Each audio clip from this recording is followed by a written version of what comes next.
비교가 계속 출력이 되기 때문에 상황을 운전을 하고 갈 수 있어요. 그 비교가 안 될 때 이제 사고 나는 거예요. 네, 그러니까는 그게 눈이 나쁘면 그게 이제 카메라가 나쁘니까 정보가 빨리 눈을 회전시켜도 정보가 기억이 안 되는 거예요. 제가 가만히 보았더니 그렇더라고요. 그래서 그 즉시 보고서 현상에서 바로 글씨를 인지하고도 바로 하다 보면 남하고 못 따라가요. 읽어버려요. 네, 찬송 좀 목사님 빨리 시작하세요. 지금 밖에서 기다리고 같이 찬송 안 돼요? 자신의 찬송하고 288장. 여기 네, 네. 288장.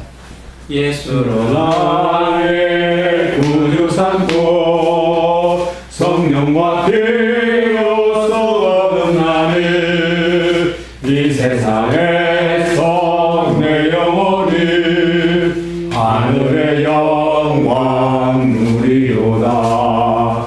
이것이 나의 간증이요 이것이 나의 찬송일세.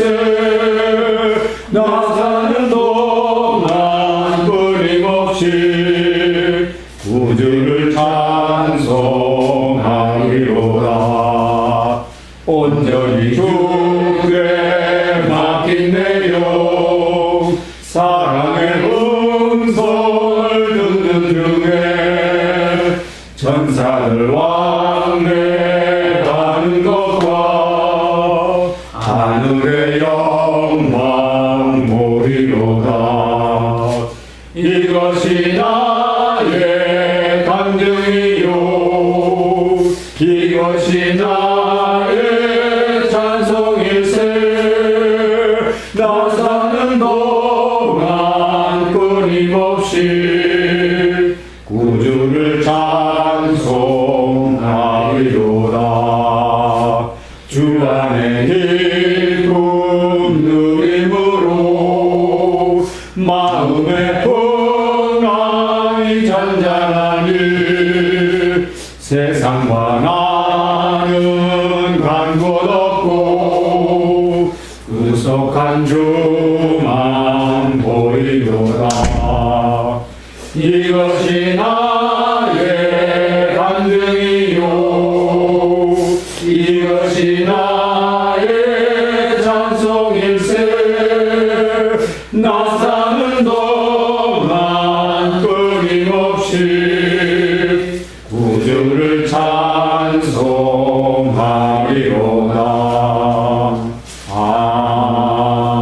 아멘. 기도하시겠습니다. 하나님 감사합니다. 귀하고 복된 날씨들을 허락하시옵소서. 주의 종 삼으시며 이제 주의 일을 감당케 하시는 이 놀라운 은혜를 인하여 우리가 진심으로 감사를 드리나이다. 우리가 참 능력이 부족하고 참으로 아는 것이 미천하나 주님의 인도하심이 우리와 함께 하시며 우리가 능히 이 일을 감당할 수 있음을 고백하오니 주여 평생에 우리가 주님만 의지하고 성령의 인도받아 이 일을 능히 감당할 수 있는 당신의 귀한 종들이 되게 하옵소서. 오늘도 하나님께서 허락하신 이 귀한 시간 우리가 새롭게 깨닫는 시간 되게 하옵소서. 시종을 주께서 주장해 주실 줄로 믿사옵고 우리 주 예수 그리스도를 받들어 기도드리옵나이다. 아멘.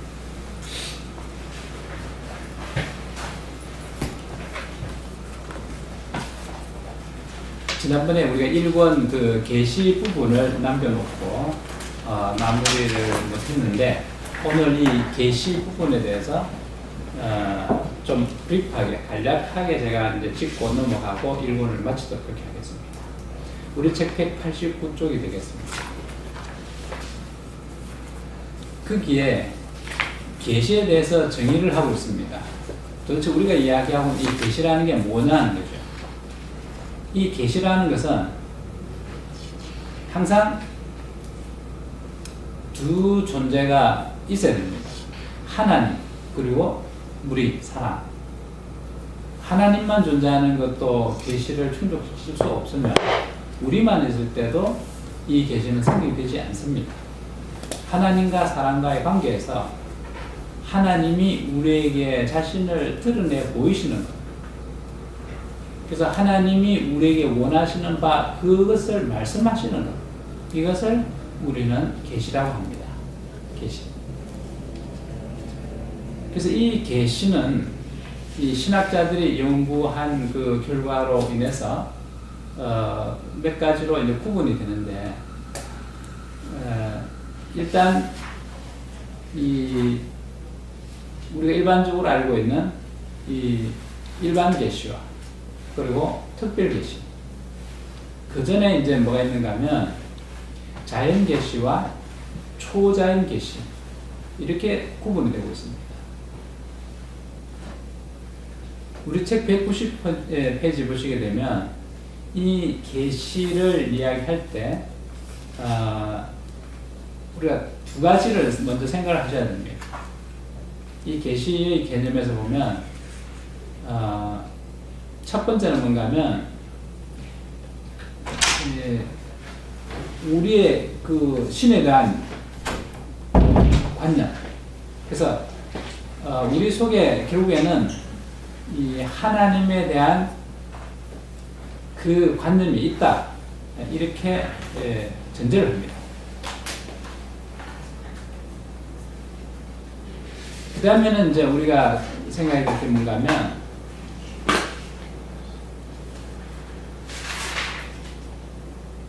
사람은 하나님의 형상으로 창조됐다.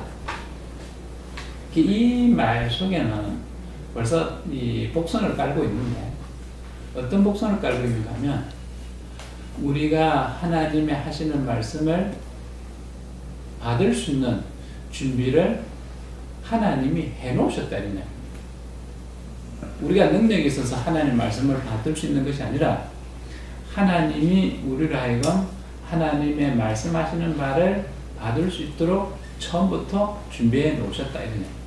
그러니까 그것이 뭔가 하면 우리로 하여금 하나님의 형상을 닮은 존재가 되게 하셨다는 거죠. 우리가 그 자연과학을 이렇게 살펴보게 되면 특별히 우리가 예를 들어 여기 자석이 하나 있다. 그러면 자석은 자석끼리만 반응을 합니다. 자석 옆에 돌멩이 갖다 놔봐야 아무런 반응이 안 일어나거든요. 한 자석을 두고 또 다른 자석을 가까이 갖다 두면 둘이 끌어당기든지 둘 간에 밀치든지 이런 작용을 하게 됩니다. 그 다음에 우리가 특별히 또 전기를 상상을 하면 플러스 전기가 있으면 그게 플러스 전기가 있든지 마이너스 전기가 있든지 또 다른 전기를 놓게 되면 그들 간에 상호작용을 합니다. 이 전기에다가 옆에 자석 아무리 갖다 놔봐야 아무런 작용을 안 합니다. 서로 간섭 안 한다는 거죠. 이 원리가 하나님과 우리와의 관계에 그대로 존재하게 됩니다. 하나님께서는 우리로 하여금 하나님과 교통할 수 있도록 어떻게 하셨느냐 하면 우리를 인격적 존재로 만드셨다. 이군에 가서 이야기하겠지만 하나님의 속성 중에 하나가 뭔가 하면 인격적이시다라고 하는데 그 하나님의 본성에 해당되는 그 인격을 우리에게 주셨으므로 우리와 하나님 사이에 상호작용을 할 수 있게끔 미리부터 처음부터 그렇게 만드셨다는 거예요. 그렇기 때문에 우리가 하나님과 교통할 수 있는 관계, 하나님 말씀하시면 우리가 알아들을 수 있는 존재로 처음부터 그렇게 만드셨다는 거예요. 자, 그렇게 만드셨기 때문에 하나님이 에덴 동산에 아담과 하와를 두셨을 때 그 아담과 하와는 성경 기록을 이렇게 우리가 살펴보면 동산에 거니시는 하나님을 아담과 하고 보고 이랬던 대화하고 이랬다라는 것은 제가 생각에 그건 문학적 표현이죠. 처음 사람 아담과 하와는 하나님을 알 수 있었다는 거죠. 하나님을 볼 수 있었다는 것은 하나님을 안다 이런 이야기가 됩니다. 안 가르쳐도 그들은 처음부터 하나님을 알 수 있었습니다. 그래서 하나님이 원하시는 바가 뭐고 또 하나님이 싫어하시는 바가 뭐고 이런 것들에 대한 선천적인 지식이 처음부터 주어져 있었다는 얘기죠. 근데 그것이 어떻게 되는가 하면 인간이 범죄함으로 인해서 다 가려지게 됩니다. 그래서 어두운 장막이 쫙 들이쳐지는데 우리가 아무리 캄캄한 밤에라도 낮과 같지는 않지만 우리가 더듬더듬해서라도 길은 가죠. 어렴풋이 보입니다. 그런 거와 마찬가지로 범죄한 이후에 우리가 완전히 장님이 되는 것이 아니라 희미하게나마 하나님을 추억할 수 있는 그런 능력이 남아있게끔 하셨다는 거죠. 만약에 그게 전혀 안 됐었다 그러면 하나님이 아무리 우리에게 계시를 하시더라도 우리를 못 알아듣는 거죠. 그런 것이 남아있기 때문에 일반 계시든지 특별 계시든지를 통해서 하나님과 소통이 되도록 그렇게 하셨다. 그거 보면 죄지은 죄를 지었다라는 것은 하나님을 배반하고 하나님과 원수가 됐는데 그 원수가 무엇이 이쁘다고 내가 또 확 잘라내버릴 텐데 하나님께서 그래 아니하시고 그래도 끈을 만들어서 붙들 수 있도록 하신 거예요. 이거는 이 부모가 안 돼 보면 하나님 심정 이해를 못합니다. 부모가 됐을 때 비로소 그 자식이 아무리 나쁜 짓을 해도 부모가 포기할 수 있습니까? 안 하죠. 아무리 죽을 죄를 지어도 부모는 그 자식을 포기하지 않습니다. 하나님께서는 내 심정을 알아달라고 그래서 우리를 하여금 부모 자리에 설 수 있게 하시면 그때서 비로소 우리는 하나님 심정을 이해를 하죠. 그 원수 도저히 내 같으면 용서할 수 없는 그런 죄인임에도 불구하고 단칼에 잘라내지 아니하시고 연결을 할 수 있는 고리를 만드셔서 어찌하든지 다시 돌아오셨게끔 하시는 이 계시를 보면서 그런 은혜를 많이 느낍니다. 자, 그 다음에 이 190페이지 거기 보시면 밑에 이런 이야기 나옵니다. 하나님이 우주 안에서 자의적으로 되어진다는 해결주의 개념. 이게 무슨 얘기인가 하면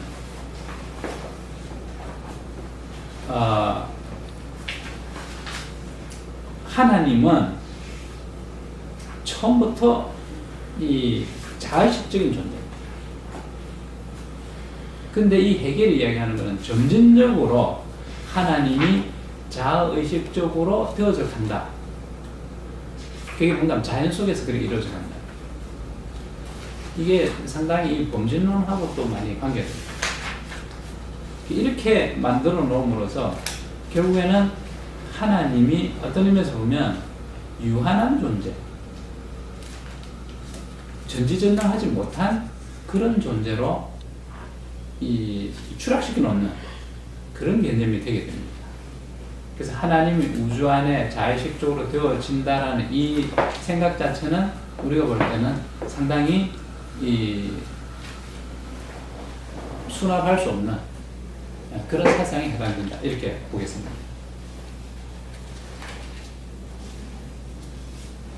그래서 이 이야기를 또 뒤집어 놓고 생각하면 하나님은 자의식적이기 때문에 자의식에 도달하기 위해서 세상을 창조하신 거냐 하면 아니는. 그래서 지금 이제 이 계시에 대해서 우리가 이야기를 전진시켜 나가기 위해서는 방금 이야기한 이 두 가지 기초 과정을 염두에 두고 생각을 해 나가셔야 되겠습니다.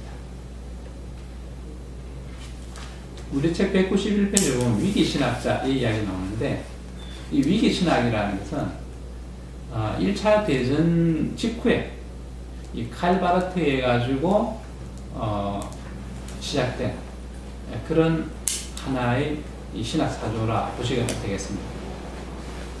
그래서 이 위기라는 것을 보면 뭐 여러 가지를 생각할 수 있게 되는데 뭐 질병에 있어서 굉장히 위급한 그런 시점에 있고 뭐 등등등등 이렇게 이야기가 나옵니다. 그래서 이런 이 위기 신학은 이 모든 자연 신학은 가능하지 못하다. 이 자연 신학이 가능하지 못하다고 부인해 버리면 일반 계시에 대한 얘기가 또 무색해지게 됩니다.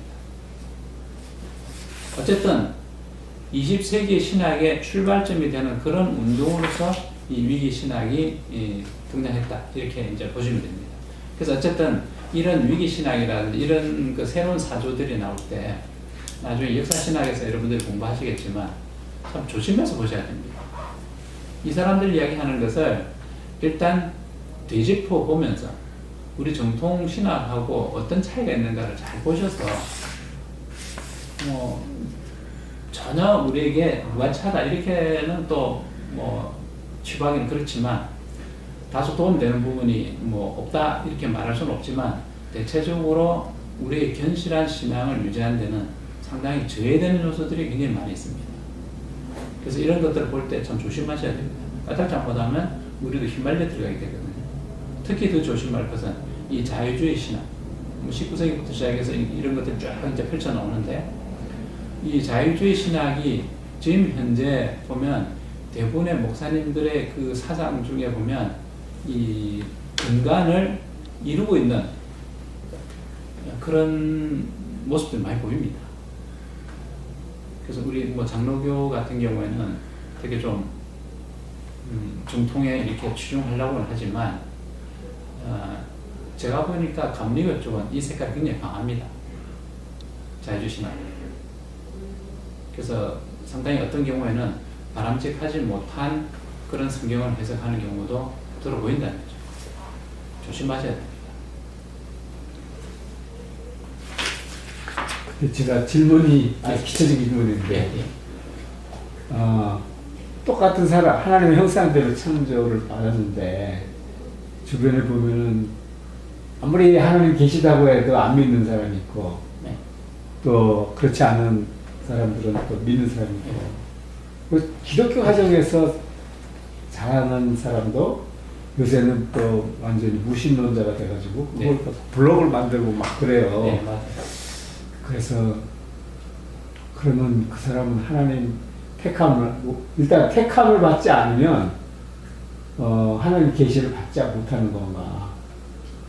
그러니까 계시라는 게 모든 사람에게 동시에 모든 사람에게 똑같이 계시되는 건 아닌 것이 아니에요. 이게 이제 우리가 일반 계시하고 특별 계시 이렇게 나눠서 보면 제 생각은 그렇습니다. 일반 계시는 이 땅에는 모든 사람들에게 공평하게 하나님이 오픈이 됩니다. 그래서 그거는 실질적으로 해가 비치는데 똑같이 서 있는데 믿는 자에게는 햇빛 딱 비춰주고 안 믿는 자에게는 하나님 삭히고 그런 하나님이 아니시거든요. 똑같이 모든 사람에 공평하게 다 햇빛을 허락합니다. 근데 그 햇빛 받는 것을 가지고 받는 사람 입장에서 전혀 다른 이 평가를 하게 됩니다. 그게 결국에는 하나님을 선택한 자와 선택받지 못한 자가 드러내는 그런 표현이다 이렇게 보셔야 됩니다. 그래서 나중에 예정론에 대해서 말씀드릴 때 이야기하겠지만 처음부터 하나님의 택함을 받은 자가 있고 택함을 받지 못한 자, 즉 유기된 자가 있게 됩니다. 그러니까 선택과 유기 이 두 가지를 우리가 나중에 말씀을 드리게 되는데 선택받은 자들은 그 순간에 태양에 대해서 감사함을 느끼죠. 그렇죠. 근데 택함을 받지 못한 자들은 온갖 불평을 당합니다. 그게 결국에는 이제 또 생각을 해보면 그럼 왜 하나님이 누구를 선택하고 누구를 선택하느냐 이렇게 이제 이야기를 또 하게 되는데 그 생각이 가만히 살펴보면 인본주의에서부터 나오기 시작합니다. 사람 입장의 생각이기 때문에 불평불만 나올 수 있어요. 자유주의 신학이라는 게 위험하다는 게 바로 그런 데서부터 출발하기 때문에 그렇습니다. 은혜에서 출발해 내려오면요. 하나님이 처음부터 모든 사람들은 다 죄를 지었다는 거죠. 다 죄를 지었기 때문에 하나님이 그들을 그대로 내버려둬서 전부 다 지옥으로 수르륵 다 떨어지도록 해도 아무도 그에 대해서 코멘트 할 사람 없어요. 불평불만 할 수 있는 사람 없어요. 왜냐하면 죄를 지었으니까 당연히 죄값을 받는 쪽으로 가는 건 당연하다 이거죠. 그래서 선택받지 못한 자가 왜 선택 안 해줬습니까? 라고 항변할 수 있는 건 아무것도 없어요. 죄를 지었기 때문에 하나님 그냥 내버려뒀을 뿐이다 이거죠. 그럼에도 불구하고 하나님 특별히 몇몇은 선택하셨다는 사실은 하나님께로부터 우리가 은혜로부터 생각을 해내려면 이 무한 감사가 됩니다.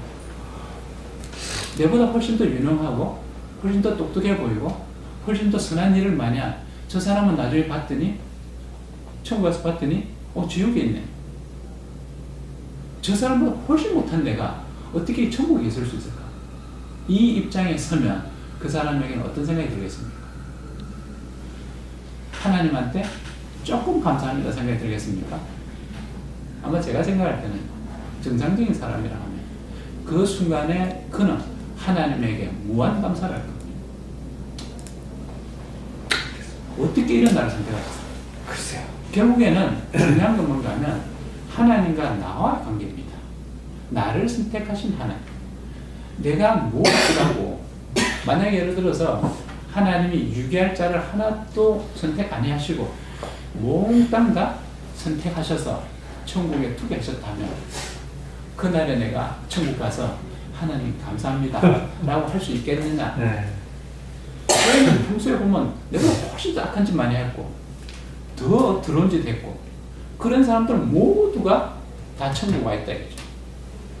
그러면 결국 어떻게 되는가 하면 그 탕자 비유에서 마다들 같이 되게 됩니다.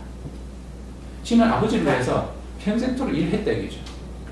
근데 나는 나를 위해 잔치 한 번도 안 해주고 아버지 돈 받아가 싸그리 다 쓰고 완전히 그들낸 도무지 용서받지 못할 저놈이 집에 왔다고 잔치 벌어주냐 이거죠.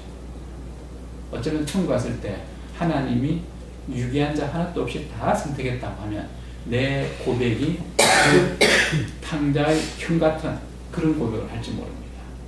그렇기 때문에 그것이 하나님이 나를 보셨을 때 내게 유익할 거라고 생각하면 절대 유익 안 하죠.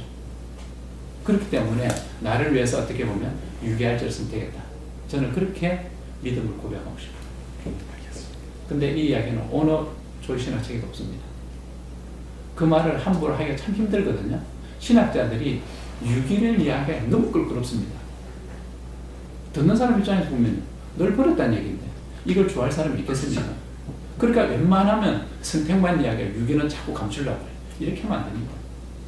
신학자들 발표만 하거든요. 근데 유기를 통해서 저는 더 큰 은혜를 받았습니다. 어떻게 유기당할 자보다 더 못한 나를 하나님을 선택하셨을까? 이 무한 감사. 그걸 깨닫는 순간부터는 아무 욕심 없어집니다. 아무런 불평 없어집니다. 오직 하나님께 대한 무한 감사가 생겨날 뿐이다. 여러분들도 이렇게 깨달았으면 좋겠어요. 근데 제가 지금 보는 건 저는 그 용어를 좀 바꾸거든요. 네. 지금 그 자꾸 공의 하나님 얘기할 때 그 물리적인 것만 얘기한다고요. 네. 모든 사람한테 공의 햇빛을 제공한다. 악인에. 근데 지금 저는 그걸 공의 하나님이라고 저는 이제 바꿔서 해석하고 있는데요. 제 해석이 맞는 공의 하나님이라 그래. 아니 외론관이 모든 사람의 영혼을 하나님이 주신 거거든요. 네. 그렇기 때문에 우리가 생각하는 정죄하는 사람들 쉽게 저 사람 행동이 저런데 어떻게 천당에 가 있을까? 네. 근데 결국은 공의 하나님이라는 건 어떤 건가니 악인과 선인의 그러면 우리가 사람이 생각했을 때는 악인이라고 정죄를 했을 때는 하나님 저 사람은 빨리 세상에 없애버려야 된다고 해서 하나님이 빨리 영혼을 걷어가시지 않는다고요. 그러나 그러니까 결국은 우리가 생각하는 선이라 생각하는 건 하나님 편에서는 모든 사람이 영혼이 동일하다고 여기시기 때문에 그건 사람들이 정죄할 뿐이지 공의 하나님이라는 건 그래서 공의 하나님이라는 거죠. 그러니까 우리가 물리적으로 악인에게 선인에게 성경에 사실 그렇게 쓰여져 있거든요. 비를 똑같이 내려주는데 실제적으로는 우리 모든 사람의 우리가 일반적으로 생각하는 우리 사람들이 생각하는 어떤 그 악인과 선인의 차이점 그런 차이점에 있는 것이 아니라 모든 것은 하나님의 판단에 있기 때문에 즉 그 하나님의 판단이라는 것이 공이라는 것이죠. 그러니까는 우리가 일반인들이 생각할 때는 이 사람이 그래서 이제 계속 그 얘기들이 계속 나오잖아요. 저 사람은 행위가 좋았으니까 천당 갈 거야 틀림없이. 근데 아니면 지옥이가 있고 아니면 그런 것들은 다 사람의 판단 기준이라는 거죠. 그래서 우리가 저 사람은 나쁜 사람이니까 하나님이 참 저 사람은 우리가 생각할 때 저 사람은 죽지 않아 지금 왜 하나님 빨리 안 데려갈까?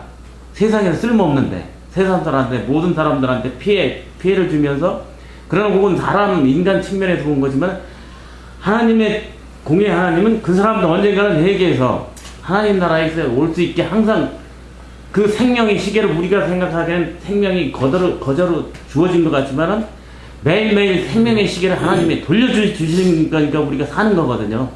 그러면은 악인과 선인에게 우리가 그거는 악이나 선인은 사람 판단이고 그 생명이 모두 하나가 소중하기 때문에 공의를 베푸시기 때문에 똑같이 생존에 살아갈 수 있는 기회를 준다는 거죠.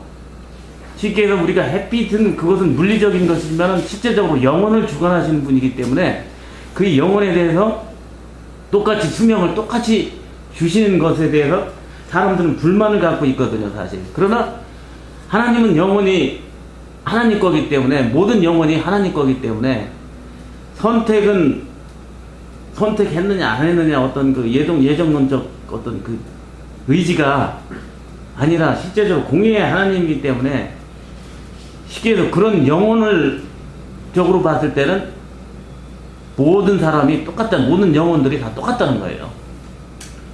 다만 그 속에서 그래서 그거를 그 인본주의 입장에서 생각하지 말고 하나님 입장에서 우리가 그러니까요. 하나님 입장에서 봤을 때는 모든 생명이 다 하나님 거기 때문에 신학자들의 모순이 바로 인간 중심으로 생각했다는 데서부터 나오게 되는 겁니다. 그 점을 우리는 꼭 유의하셔야 됩니다. 그래서 여러분들은 항상 사람의 입장에서 서서 생각하지 말고 하나님 입장에서 항상 판단하시는 그런 생각관을 가지기 바랍니다.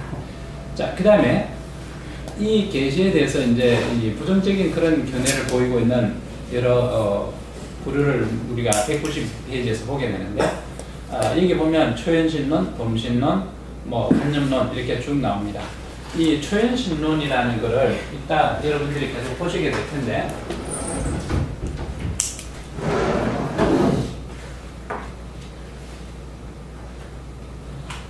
이렇게 이제 우리는 생각을 합니다.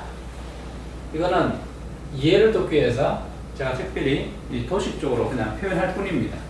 이 전체를 우리가 하나님이라고 생각을 하겠습니다. 자, 그럴 때 부분적으로 우리가 집합에서 부분 집합을 생각하죠. 그래서 한 부분을 이루고 있는 것, 이거를 사람의 영역이라고 그렇게 보겠습니다. 또는 자연이라고 보겠습니다. 그러면 하나님은 어디 계신가 하면 하나님은 아니 계시는 데가 없다. 그래서 이 전체 다 하나님이 계시고 이 영역도 하나님 영역이지만 특별히 우리 인간이 하나님과 공유하는 영역이다. 그래서 자연에도 이 자연도 따져보면 하나님이 계시는데 자연과 공유한 그런 영역으로 이렇게 보시면 됩니다. 근데 이 초현신론은 어떤 이야기를 하는가 하면 이 안에 하나님이 없다. 만들어만 놓으시고 이 안에는 결국에는 그 하나님의 존재하심을 우리가 편의상 이렇게 빨간고로 이렇게 표시를 해서 이 빨간거 표시가 하나님이 계신다라는 표현을 하자라고 하면 초현신론 입장에서는 이 안에는 빨간 게 없다는 얘기죠. 그래서 자연에서 벗어나 계신다. 초월해 계신다. 이런 입장을 드러내는 것이 초현신론의 이야기가 됩니다. 그러면 이제 범신론은 어떻게 되는가 하면 이 자연 속에다가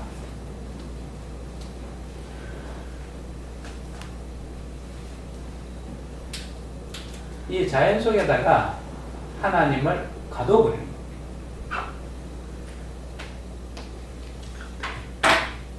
이렇게 이해를 하시면, 상상을 하시면 이해하시는 데 좀 도움이 될 것 같습니다.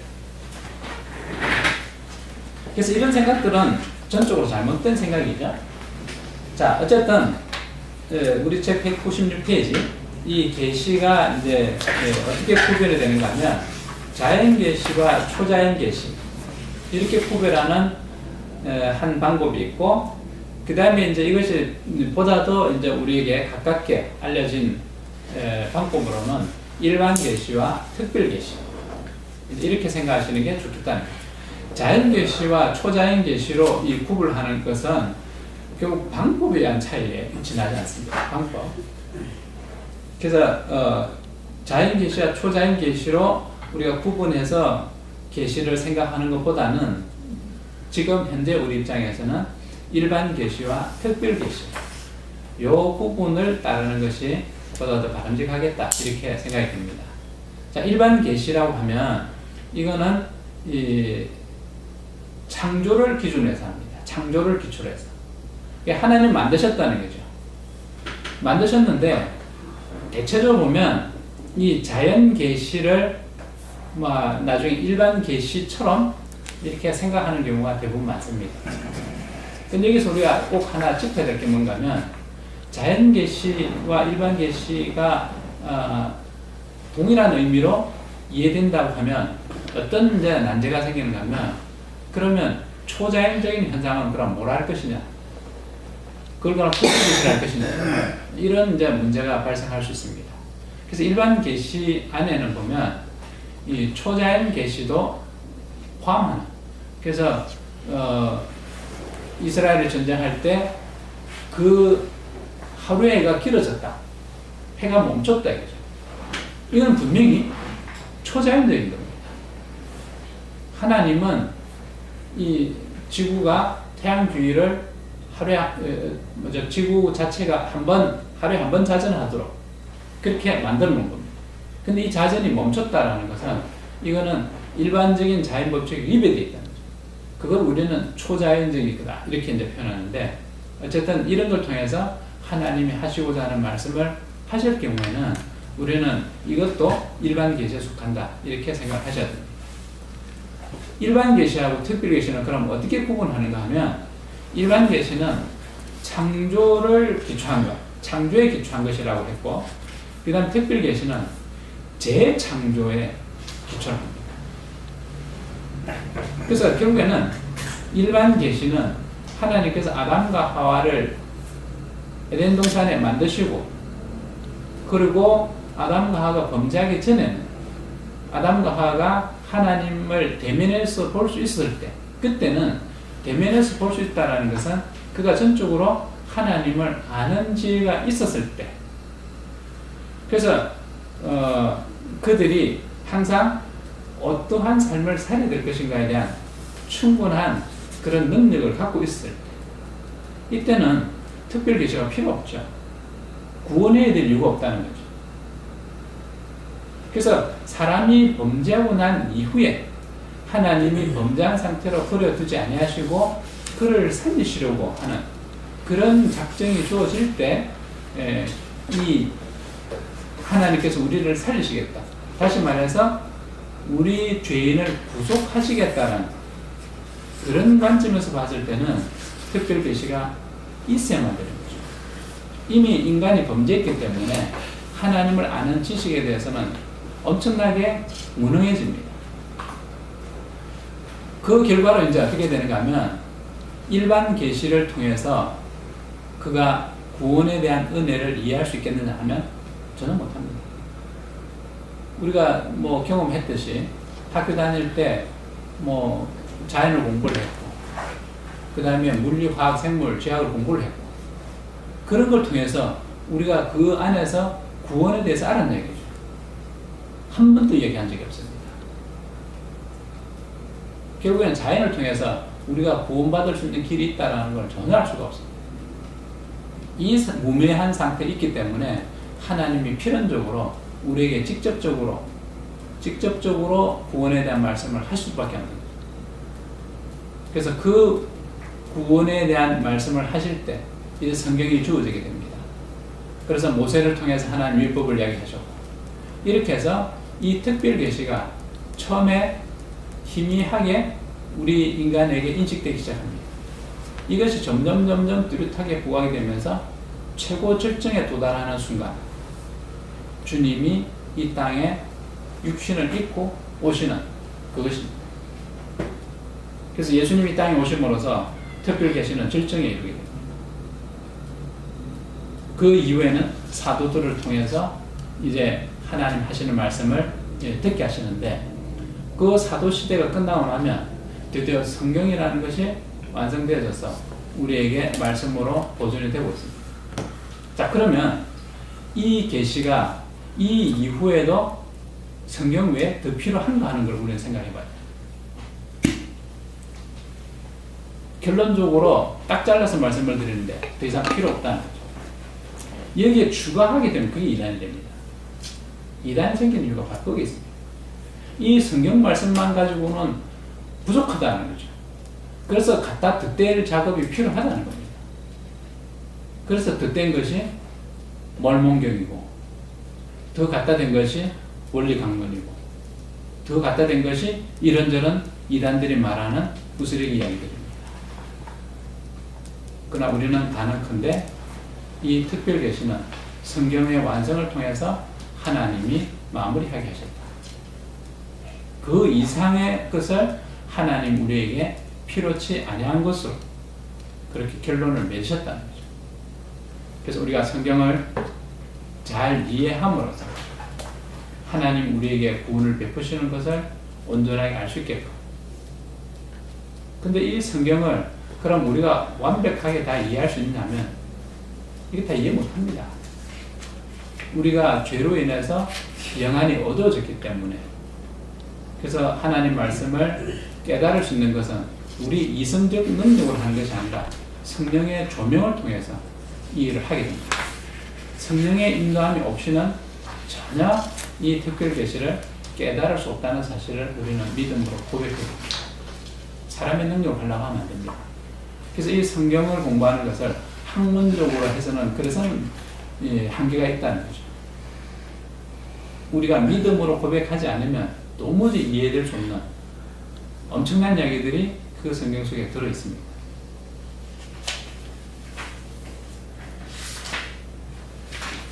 자, 그 다음에 우리 책 200페이지 일반 계시가 나오는데 201페이지에 이런 이야기가 있습니다. 거기 보면 또 나곤의 원시는 하나님의 초자연적 직접적인 자기 시다를 받는 동시에 자신과 주위를 고찰함으로 하나님에 대한 지식을 많이 얻을 수 있었다. 이거 범죄하기 전의 이야기입니다. 그래서 우리 원래 형상을 지금 이야기합니다. 우리의 원래 형상은 하나님을 볼 수 있다. 즉, 알 수 있었다는 거죠. 근데 이것이 이제 타락했기 때문에 하나님을 희미하게 볼 수 있는 수준으로 떨어지게 됩니다. 그래서 특별 계시가 필연적으로 요구된다는 거죠.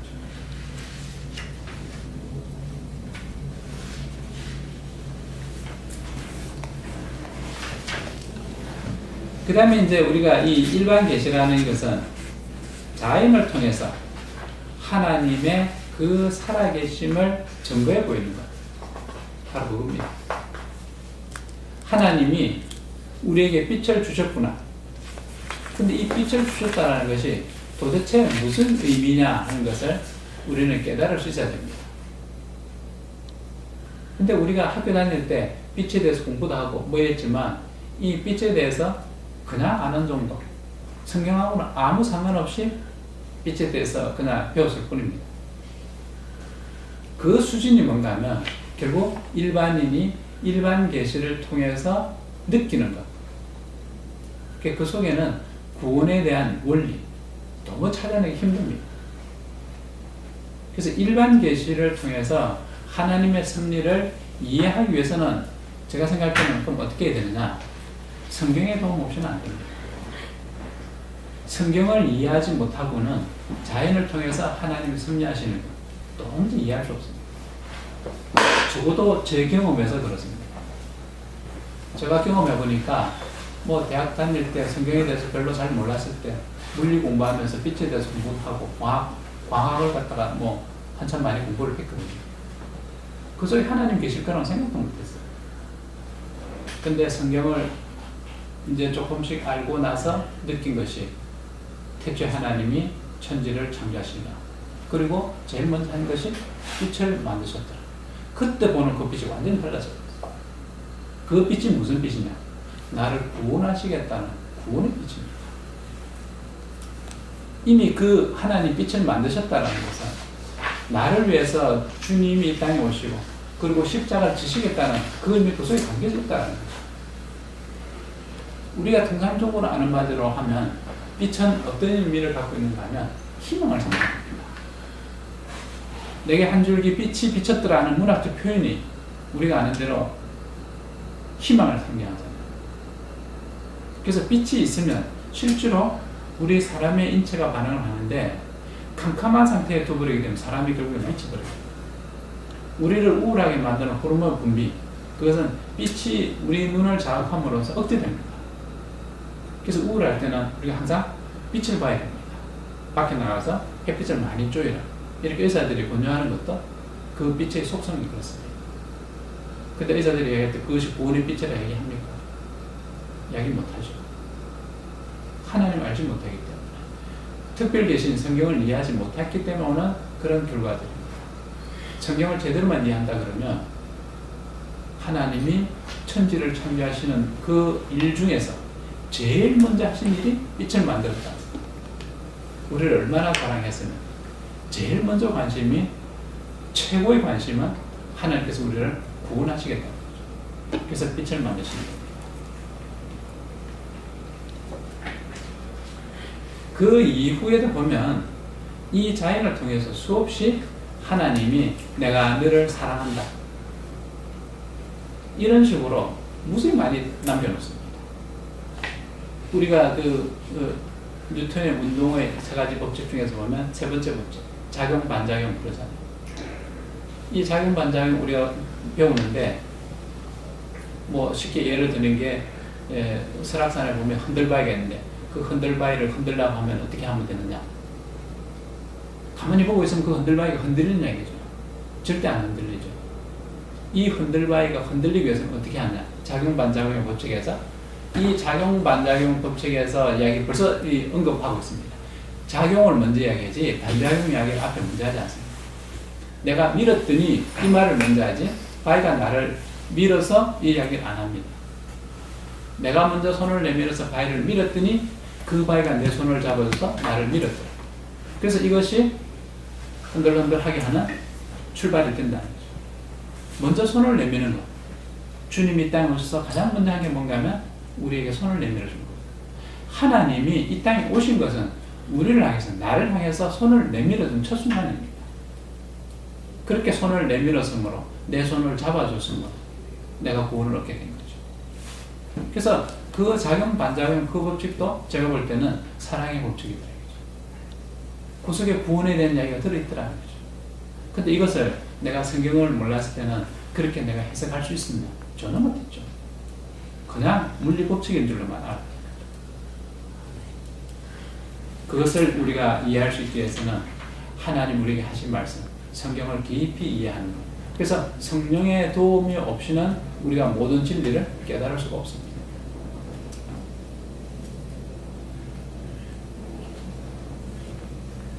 그래서 이 일반 계시라는 것은 자연을 통해서 하나님의 살아계신 것, 그리고 나를 향해 보이시는 그 사랑을 드러내 보시는 것, 그것이 일반 계시다. 이런 얘기죠. 실제 우리가 세상 살아가는데 참 묘하게 돼 있잖아요. 하필이면 왜 지구가 23.5도 기울어지는 얘기죠. 이 지구가 23.5도로 안 기울어지고 똑바로 서서 돌았다 그러면 지금 같은 이런 삶이 주어지겠습니까? 절대 불가능합니다. 사계절 없습니다. 우리를 유익해 하시려고, 하나님이 우리를 늘 사랑하신다는 것을 보여주시려고 지구를 23.5도 기울게 하셔서 사시연한이 있게 하고, 그리고 이 땅에 우리에게 모든 필요한 것을 공급해 주시는 거예요. 그래서 우리를 먹여 살리신다는 거죠. 우리를 먹여 살린다는 게 그런 뭔가 하면 나를 살리시겠다는 거죠. 죄를 지어서 죽을 수밖에 없는 그 존재의 나를 하나님이 살리시겠다는 의지의 표현이 23.5도 속에도 들어있더라는 거죠. 205페이지 밑에 보시게 되면 이 펠라기우스라는 사람 이제 이야기가 나옵니다. 이 사람 이름은 잘 기억하셔야 됩니다. 자유주의 신학, 인간 중심의 신학, 그 권언을 이루는 사람이 바로 이 펠라기우스입니다. 이 사람과 대등한 입장에서 비교할 수 있는 사람이 있는가 하면 어거스틴. 자, 이 두 사람은 출발이 아주 다릅니다. 우리가 아는 대로 어거스틴은 완전히 죄중에서 헤매고 살은 사람. 어릴 때 그만큼 죄악한 생활을 한 사람이 없다 할 정도로 이 완전 구제불능이었습니다. 그런 그를 하나님이 손을 내밀어서 붙잡아주고 그를 그 죄에서 건져내심으로 그가 훗날 성자가 됩니다. 그래서 우리가 성 어거스틴 이렇게 이름을 붙이는데 여기에 반해서 펠라기우스는 처음부터 모범생이었습니다. 너무나도 완벽한. 그래서 아주 죄라는 거는 뭐 인간들의 입장에서 봤을 때는 사람들의 입장에 봤을 때는 죄라는 거를 찾아보기 힘들 정도로 그렇게 참으로 뭐 괜찮은 사람이었겠죠. 그래서 결국에는 성직을 긋게 됩니다. 그래서 신부가 되지만 보통 신부도 하기 힘든 수도 사생활을 하게 시작합니다. 그래서 많은 사람 봤을 때는 저 사람 정도면 우리가 하나님 믿을 수 있겠구나 할 정도로 그렇게 거룩한 삶을 삽니다. 그런데 결론은 어떻게 되는가 하면 그가 내 구원을 이룰 때 하나님이여 내가 이만큼 내가 기여했습니다. 내 집은 내어놓으세요. 이런 쪽으로 빠져들어요. 그래서 구원을 받는 데 있어서 사람도 하나님과 합력해서 신인 합력설이라고 그러죠. 구원을 이룬다. 이렇게 주장하기에 이르게 됩니다. 그 반면에 어거스틴은 완전히 죄 중에 살아요. 그래서 내가 죄로 인해서 죽을 수밖에 없는 존재인데 하나님이 나를 그 죄에서 건져서 나로 하여금 이 같은 자리에 오게 하셨고 그래서 내가 이 자리에 오게 된 건 전적으로 내 은혜가 아니라 하나님의 은혜임을 고백합니다. 자기의 지분 하나도 없습니다. 전혀 주장할 수가 없죠. 그래서 우리가 지금 바람직한 이 신앙관을 추구할 때는 이 어거스틴의 노선을 걷게 됩니다. 이 펠라기우스는 상당히 인본주의적인 그런 입장에 서게 됩니다. 그래서 조직신학을 구성해 나갈 때도 이 사람들은 어떻게 시작하는가 하면 첫 출발을 인간론에서부터 출발합니다. 그러나 어거스틴은 신론에서 출발합니다. 참 기가 막히죠. 죄를 지었던 사람은 하나님의 은혜를 깨닫습니다. 그래서 모든 출발을 하나님에게부터 출발합니다. 우리의 공로는 하나도 없음을 이 시간 내가 고백합니다. 이런 신앙을 갖추고 가는데 죄를 한 번도 안 지은 사람은 안 지은 것도 아니겠죠. 뭐 원죄가 있지만 거기 가서는 깡그리 무시해버리고 잘났다고 주장하는 그 사람들은 첫 출발을 사람에게서부터 출발합니다. 물론 외형상으로 보면 뭐 사람이 범죄고 어쩌고 이런 말을 써설는지 모르겠지만 그 안에 담겨져 있는 의미는 내 공로가 이만큼 있습니다 하는 것이 은연 중에 담겨져 있다. 그래서 결국에는 바람직하지 못한 신앙관으로 이끌어가고 있는 거예요. 그렇게 보게 됩니다. 그렇게 생각하면 저는 그렇게 생각해요. 내가 이렇게 죄인인 것도 하나님의 은혜입니다. 내가 죄인이 아니었으면 이 펠라기우스처럼 이렇게 되지 않았을까. 그래서 에덴 동산에 선악과 나무를 두게 하신 그 깊은 섭리를 이제서야 깨닫겠다. 이제서야. 그것이 없었다 그러면 얘기가 확 달라지겠죠. 우리가 진실로 마지막 날에 천국에 가서 우리가 주님을 찬양하는 그 찬양이 정말 기쁨에 가득 찬 영화로운 찬양이 될 수 있겠네요. 그냥 맨날 오늘 또 가서 또 하나님 앞에 찬양 드리고 와야 되겠구나 마지못해서 가는 그런 천국의 삶이 되지 않을까 이런 생각을 합니다. 근데 우리가 죄를 깨달았기 때문에 이제 어떤 그 삶 속에서 이 땅의 삶 속에서도 우리가 하나님에 대한 무한 감사를 하면서 사는 그런 삶으로 바뀌어지고 있다는 것. 그게 감사한 거죠.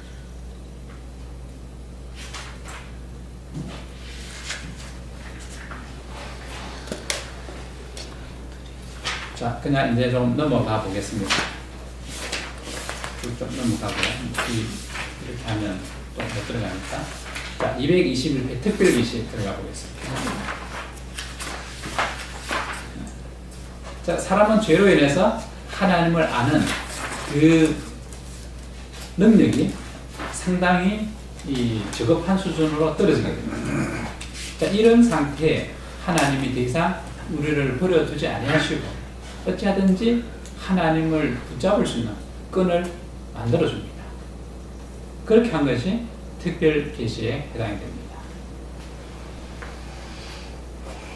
그래서 자연 계시를 통해서 이 하나님의 살아계신 하나님의 그 은혜를 우리가 도무지 깨달을 길이 없으므로 하나님께서는 우리에게 특별히 특별 계시를 허락하셔서 다시금 일반 계시를 통해서 얻을 수 있는 그런 은혜도 누릴 수 있도록 길을 열어주십니다.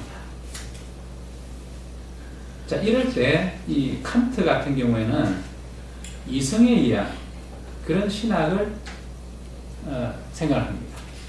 그런데 단언코 말씀드리지만 우리의 이성으로는 도무지 하나님의 그 은혜를 깨달을 수 없다는 사실, 우리는 믿음으로 고백해야 됩니다.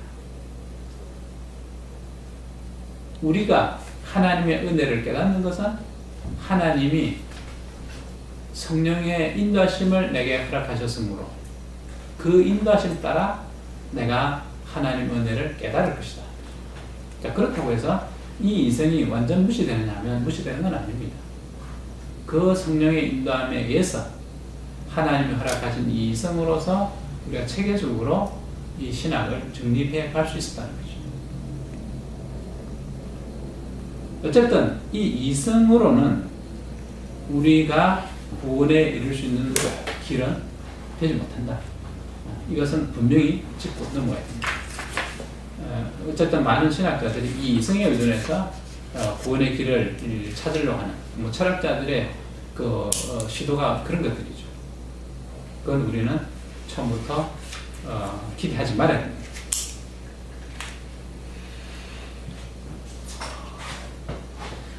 자, 그 다음에 이 이제 특별 계시라는 것이 그러면 뭐 가능할 것인가? 225페이지 이야기가 되겠습니다. 여기 보면 하나님의 특별 계시는 그러면 가능하냐? 이렇게 이제 묻게 되는데 이 자연주의, 아까도 말씀드린 것처럼 이 자연주의라는 입장에서 봤을 때는 그런 관점을 본다 그러면 이 특별 계시는 뭐 불가능합니다. 하나님은 어떻게 하셨느냐? 자연의 법칙도 주시고 어떻게 하는가 하면 특별 계시도 허락하시고 이렇게 합니다. 근데 이 초자연적인 그런 현상들 이런 것들은 그럼 도대체 어떻게 해석을 해야 됩니까? 자연주의자들, 특별히 이제 우리 뭐 그 부류에 속하는 대표적인 인물들을 보면 과학하는 사람들. 과학하는 사람들은 이 자연의 법칙을 떠난 것은 도무지 허용 못 합니다. 그러니까 모세가 홍해를 갈랐다. 말도 안 되는 얘기죠. 그 다음에 해가 중천에 머물렀다. 이 말도 안 되는 얘기죠. 있을 수 없는 얘기죠. 자, 그렇게 되는 것은 뭔가 하면 그들의 생각이 아까 얘기 보는 것처럼 이 안에 갇혀져 있습니다. 사람이 자연을 통해서 경험한 이 모든 것, 이것이 학문이죠. 자연과 학문. 그래서 그 사람들은 생각하기를 이 자연에서 경험한 것만이 오직 유일한 참이다. 이렇게 세뇌당하고 있는 겁니다. 자, 그거를 우리가 생각을 하면 그것이 잘못됐다라는 것을 우리가 어떻게 이야기해 볼 수 있는가 하면 뉴턴이 살았던 시대, 그 시대는 뉴턴이 자연을 관찰합니다. 이 자연의 경계역을 넘어서 이런 세계를 제가 볼 때는 못 봤다 이렇게 생각하고 싶어요. 자, 이 안에서 좀 관찰합니다. 물건을 떨어뜨렸더니 떨어지더라. 사과나무에서 사과가 떨어지더라. 그래서 만일의 법칙 발견하죠. 그 다음에 마차를 타고 간다. 1시간 동안에 이 마을에서 저 마을까지 갔다. 거리를 생각해 보니까 이게 40km더라. 그래서 마차가 시속 40km 달렸네. 그 마차의 빠르기를 계산해냅니다. 자, 이런 정도로 한 것이 뉴턴의 물리입니다. 자, 그런데 그때 당시 뉴턴에게 빛과 같이 빠른 속도로 달리면 시간이 멈추는 거야 라고 이야기하면 뉴턴이 알아들었겠네요. 말도 안 되는 소리를 하겠죠. 정신 나간 소리 하고 있다. 그 다음에 빛과 같이 빠른 속도로 달리면 이 물체의 질량이 변해 라고 이야기하면 알아들었겠네요. 뉴턴한테는 안 통한 이야기입니다. 빛과 같이 빠른 속도로 달리면 시간이 멈추는 거야 하면 뉴턴이 알아들었겠네요. 적어도 뉴턴은 이 질량과 시간과 이 길이가 변하지 않는다고 생각하는 사람이에요. 그렇게 해서 만들어 놓은 것이 뉴턴의 물리입니다. 그래서 뉴턴 물리에서는 어떤 기준을 삼는 것이 있는데 그 기준을 삼는 게 뭔가 하면 이 기준이라는 것은 변하지 않는다는 거죠. 기준이 변하면 이 처음부터 안 되는 얘기죠. 그래서 뉴턴이 만드는 모든 물리의 공식들이라는 것은 이 길이와 질량과 시간이 변하지 않는다는 전제에서 만드는 겁니다. 근데 20세기 들어와서 이야기가 달라졌죠. 아인슈타인에게 이제 오면 시간 변합니다. 질량 변하게 됩니다. 길이 변하게 됩니다. 따라서 이것은 물리에서 기준으로 도무지 선택할 수 있는 것이 못 된다라고 이야기 됩니다. 그래서 새로운 물리가 만들어지죠. 상대성이로. 그래서 어떻게 하느냐? 뉴턴의 시대에 비해서 이 자연한 지식이 조금 넓어졌습니다. 그렇죠? 조금 넓어졌습니다. 그렇다 할지라도 이 자연의 경험한 것이 하나님의 영역을 다 커버하느냐? 못한다는 거죠. 어쩌면 뉴턴에게 있어서 길이와 질량과 시간이 변한다는 사실은 초자연에 속한 이야기였을 겁니다. 그렇죠? 그래서 그 사람들은 인정 안 하려고 했을 겁니다. 근데 지금 이 순간에 와서 시간과 길이와 질량이 변한다 안 변한다 했을 때 우리는 어디다 동그라미를 쳐야 되는가 하면 변한다에다가 동그라미를 쳐야 됩니다. 안 그러면 틀린다는 거죠. 자, 그런 정도로 수용을 하게 됩니다. 뉴턴에게 있어서 초자연적인 현상이라고 했던 그것을 우리는 수용하는 시대를 살고 있습니다. 그런데 이것이 무한대까지 확장될 수가 있겠느냐 하면 제가 볼 때는 불가능합니다. 여전히 이 하나님의 영역은 미지 영역으로 엄청난 무한대로 남아있다는 사실. 그 중에 하나가 뭔가 하면 모세가 홍해를 갈랐더니 홍해가 갈라졌고 오병이어로 사람을 먹였더니 5,000명을 먹였다는 사실. 죽은 사람을 일어나라 했더니 살아났다는 사실. 이게 우리 자연에서 이해되는 사실들이 아니죠. 초자연에 속합니다. 그러나 초자연에 속한다 할지라도 그것은 어느 영역 안에 있느냐 하면 하나님의 영역 안에 있다는 사실. 그래서 인간의 입장에서 생각하지 말고 하나님 입장에서 생각하면 이 모든 것은 다 이해된다. 그래서 성경은 우리가 다 이해될 수 있는 것으로 믿음으로 고백할 뿐이다. 그래서 홍해 갈라졌느냐 라고 했을 때 우리는 믿음으로 갈라진 것으로 우리가 믿습니다. 죽은 나사로를 벌써 다 썰었어요. 근데 나사로야 걸어오라 했을 때 걸어나온 그 사실을 우리는 믿느냐? 네, 믿음으로 믿습니다. 오병이어로 5,000명을 먹인 그 사실을 내가 믿느냐? 내가 믿음으로 믿습니다. 하나님이 하셨습니다. 그게 만약에 다 과학적으로 설명된다 그러면 그때 하나님은 어떻게 됩니까? 어쩌면 원신론 하나님이 될 수도 모릅니다. 초자연적인 전능하신 하나님이 못 되고 우리의 생각과 우리의 그 과학 속에 갇혀져 버리는 하나님이 될 수 있습니다. 그런 하나님이면 우리가 믿을 이유가 없죠. 우리가 믿는 하나님 그런 하나님이 아닙니다. 전지하고 전능하신 하나님. 그래서 전능하다에서 우리는 초자연을 생각하고 그래서 전지하다는 데서 계시를 이야기하게 됩니다. 그래서 이 자연이라는 것은 그런 의미에서 보면 하나님 왜 우리에게 자연을 보여주셨을까 하면 이 자연, 다시 말해서 태양을 중심으로 해서 돌고 있는 이 지구, 우리에게 보여주신 것은 하나님의 또 다른 의도 속에 어떤 의도가 숨어 있는가 하면 우리를 향하신 순종을 요구하시는 것이다. 지구가 돌다가 하나의 좀 몇십억 년 돌았으니까 도대체 이제 지겨워서 못 돌겠네, 힘들어서 못 돌겠네, 그러고 지나갔다 치자. 가능한 이야기입니까? 있을 수도 없었고 앞으로도 없어야 됩니다. 그래야 우리가 살 수 있거든. 우리를 살리신 하나님 그렇게 하시겠네요. 이 지구가 이렇게 돌았다는 것은 결국 순종을 의미하고 우리를 하여금 하나님 몰려가시는 순종하라는 거죠. 이렇게 자연이 이렇게 된 거죠. 근데 우리는 이 거대한 자연도 하나님 앞에 순종하는데 아무것도 아닌 우리가 매 순간 하나님 앞에 불평불만하고 불순종하는 그런 모습을 보입니다.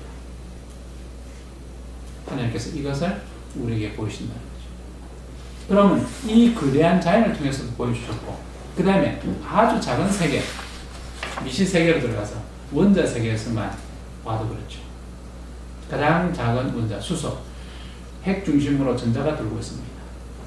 이 전자가 내가 수십억 년 동안 이렇게 돌았는데, 아, 나 이제 힘들어서 못하겠어. 나 이제 그만할래. 그러고 전자가 그 자리에서 딱 섰다고 생각합시다. 그럼 수소 원자 모형이 갖춰지겠습니까? 수소가 존재하지 못하는 겁니다. 한순간에 사그라질 것이고, 수소가 한순간에 사그라지면 오늘 우리가 존재하겠냐고. 우리 몸을 구성하는 거의 대부분 70% 물인데, 물은 수소와 산소로 이루어져 있습니다. 그 순간 수소가 싹 빠져버리면 물이 파괴된다는 거죠. 물이 없어져 버리면 우리가 형상을 유지하겠습니까? 아무 형상을 유지 못합니다. 그것이 아름답겠냐 이거죠. 절대 아름다울 수가 없어요. 하나님은 우리를 하여금 그렇게 되셨어요. 순종을 통해서 그 순종하는 것이 얼마나 아름다운 것인가 하는 것을 자연을 통해서 보신다. 그래서 자연 계시를 통해서 우리가 하나님 앞에 어떻게 살아야 될 것인지, 어떤 태도를 가져야 될 것인지, 이런 것을 누누이 보이신다.